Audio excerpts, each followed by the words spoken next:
Our caucus has given me the mandate to ask our officials to reach out to hopefully start discussions with the Green Party to see if there could be some type of agreement where we would be able to ensure we maintain the confidence of the House. It's evident that he's desperate to hold on to power, and he's trying to buy time with hopes that he can convince one of my MLAs to cross the floor. New Brunswick is in a political deadlock, words you thought you'd never hear me say. It's now days after the election results. Liberal leader, the Premier still, Brian Gallant, wants the first crack at forming government as he gets. He's now turning to the Green Party for help, but the Progressive Conservative leader, who you saw there, Blaine Higgs, isn't going down without a fight. All of this just days before another big election in this country, in Quebec. Could it be the same kind of outcome there? And how is Ottawa reading these results? At Issue is here to dig into all of that and more.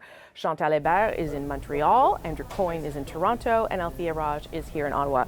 Now, it's not often we do At Issue about provincial politics, but there's some interesting things happening here.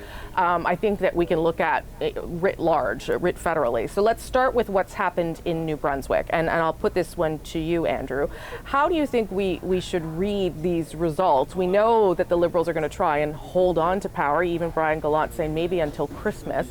But what does that tell us about the way first past the post is working in this country, or at least in New Brunswick right now? Well, it's a deja vu, isn't it? This looks a lot like the BC election last year. And there's some commonalities. One is that we're starting to see more parties in the political landscape. We don't have two-party politics anymore in a lot of the provinces, haven't had it at the federal level for 100 years.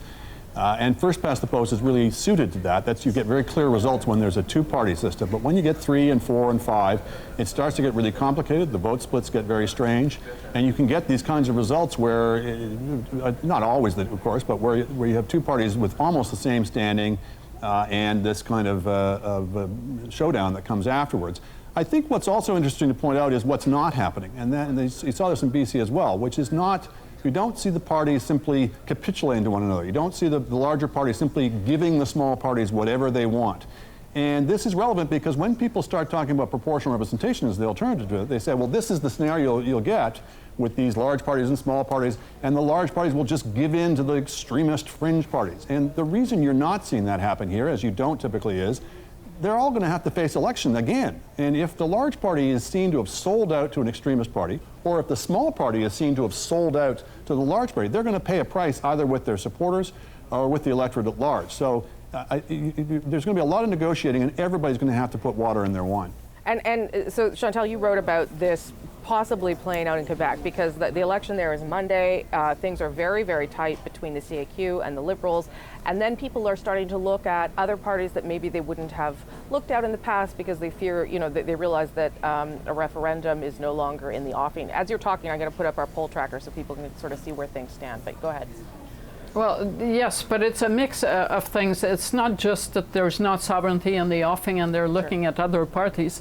It's also, as in New Brunswick, that there are more parties on the ballot. And take Quebec federally. It used to be a place that was a two-party place. The Conservatives and the Liberals, and then the Bloc Québécois came along, and now the NDP is also a party to reckon with. That's happening provincially too.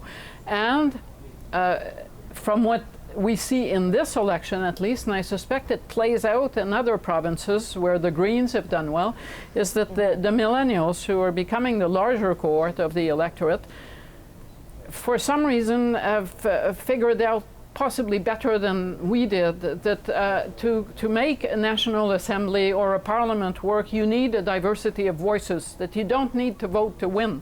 You can vote to just have different voices, or a voice you like in that legislature. And the result is a more fragmented electorate and results that are unpredictable. Andrew didn't mention that, but in the case of New Brunswick, the Liberals did win quite a bit more votes than the Conservatives. Yeah, and the popular so vote, but that's an added twist, that you've got a party that's got a lot more votes that came second in terms of seats. So when it comes to claiming legitimacy, both of them have a claim. So how do you think that will play out in the election on Monday then, Althea, from watching from here? How will that, I mean, don't predict the election, but how do you think those elements will, how do you think those issues will factor into the result? I think a lot of the voters in Quebec are basically voting for change. And so when they're looking at the offering, they have more options to look at. And what we've seen nationally and in other provincial legislatures is that even if you're a small party, you can have a difference. And sometimes your voice carries more weight. Like you think of an Elizabeth May in the House of Commons, for example, she has quite a bit of weight and she's just one lone person. Then let's say a Liberal backbencher who may not always agree with the government and decides at times to keep their mouth shut. So yes, the millennials, and I am one of them, sometimes think, maybe having more choice is not a bad thing and maybe cooperation is a good thing. And so I don't think we're allergic to giving parties the chance to work together. I think that's basically the lesson in New Brunswick, and that's probably going to be a lesson in Quebec on Monday as well. Okay, so then what is the lesson for federal parties watching this? I mean, I imagine like an Elizabeth May, a Maxime Bernier, these people who are offering very specific, little things maybe, or big things, but you know what I mean, small parties might actually take some comfort in what they're seeing. Andrew? Yeah, I mean, I think we're getting a glimpse of the near future.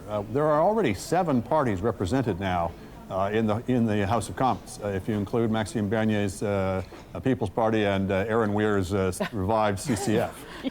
But certainly we've had... That's generous of you. Certainly we've had 5. Right. And yeah, to take up that point, people are less moored to the old 2-party or even 3-party system. You are seeing the Greens coming on. You're seeing the NDP doing well in Atlantic Canada in recent years, which they never did before. You're seeing new parties like the People's Party, like the People's Alliance in New Brunswick. And we need a system that can accommodate that, can make that work for people so that we don't sit there waiting on election night for the accidents of the split votes. And that's part of what makes the Quebec election so unpredictable is you've got 4-party splits. So even if the polls are right, we don't really have any clear idea of what that's going to mean in terms of the seat count. So we've got a system now that's ill-suited to the politics that we're now into. Let's agree on one thing, though. If one of those parties in Quebec, it's nice to have choices, but the problem you have at this juncture with 4 days to go is a lot of voters saying, I don't really like any of the choices. None of the parties has managed to say, I'm it, or give voters reason to say, this is who we want. So, and that explains why the results might be as split as they will be. If you had to sum up what Quebecers would like, it remains a minority government. They want to try something out with a chance to bring it back for a refund quickly if they don't like it. And that tells you that nobody here in this province has run a very exciting, inspiring campaign, to tell you the truth. Okay, last word on this to Althea, then I'm going to do a quick round on another topic. I was going to say, it sounds like my shopping habits, of course. Buy some things you like it and you can bring it back. I think that, when you look back at what the Prime Minister said last year or 2 years ago, when he reneged on his promise on electoral reform, he said that PR was going to be big and scary, and it was going to give an electoral map full of fringe candidates, and it was better to have big tent parties that brought those voices in them. And what we're seeing is that the public is comfortable having a pizza parliament. And while it's true that on Monday there may not be a clear winner, and it might mean that the rest of us are all learning a lot about how parliamentary and Westminster government works and Parliament works and what the norms are and constitutional practices, it's not necessarily a bad thing. And I think it's really important for our political leaders to be accurate and clear with the electorate about how things are actually supposed to happen. And so, for example, in New Brunswick, I don't know that it's really helpful for the PC leader to come out and say, well, the Liberal leader does not have a mandate, because that's not actually how the system is supposed to play out. So let's all be gripped to the edge of our seats and see how our political leaders make deals. It does show voters are maybe getting more sophisticated too, I wonder, in terms of how this works. Okay, I want to just put you on pause because I want to do one go-round on Donald Trump in terms of what he said about Canada's NAFTA negotiating tactics yesterday during that epic press conference. Here's a reminder of what he said. Frankly, we're thinking about just taxing cars coming in from Canada. That's the mother lode. That's the big one. We're very unhappy with the negotiations and the negotiating style of Canada. We don't like their representative very much. Okay, one go-round on that, because it was, I guess it is part of how he negotiates as we come up to this deadline that Chantal doesn't like me to call deadline, but the thing that's happening on Sunday that everyone's calling a deadline. Does what he did there yesterday change anything for Canadians in terms of their hopes about getting a deal here? We'll start with you, Chantal. Well, one, if the hope was to have some Canadian pressure, political at least, put on Trudeau, that didn't happen. I would argue that a few more news conferences like that, and Justin Trudeau will want to call an election on it, because every time that happens, over that press conference, which was surreal, more people are going to be looking at Donald Trump and saying, well, if we can't get a deal with this guy, it's not our guy's fault. Right. Andrew. Yeah, when you personalize it that way, you're not going to make yards, certainly in Canadian public opinion. Whether that was his intent or not, I doubt. But look, lots of people in Canada find this government annoying. But when Donald Trump says it, I think people tend to take the side of the Canadian government rather than Trump. I don't think this is going to have much impact. I don't even know if he had any strategic intent or if he was just riffing, which most of that press conference it looked like. It was a little stream of consciousness. Althea. Yeah, I think his intent was basically to stare the Canadian government into saying, you know, I'm ready to impose auto tariffs, and it ended up just being like, yeah, of course we're tough negotiators. That's how we're supposed to be. But I think what also happened yesterday was that we saw David McNaught in the U.S., our ambassador to the United States, come out and say very clearly, I think, what's at stake at the moment and why Canada isn't really budging. This idea that we would sign an agreement but still allow the President of the United States to be able to claim a national security loophole and impose tariffs on us, that can't happen if we sign a deal on NAFTA. So I think a lot of people on all sides of the political spectrum will be back in the government on that one. Yeah, which I think is the Conservatives' worst nightmare, which is what Chantal's point was, that this is going to be an election where it's Trump versus Trudeau, and then what happens? Okay. Easy to imagine. Yes. All right. We're going to leave it there. Thanks, everybody. Before we go, be sure to subscribe to At Issue, the podcast edition, for extra content. This week, we're going to talk about how the Conservatives, the official opposition, are using crime as a wedge issue. Go to iTunes, any major podcast app, our website, cbcnews.ca/thenational.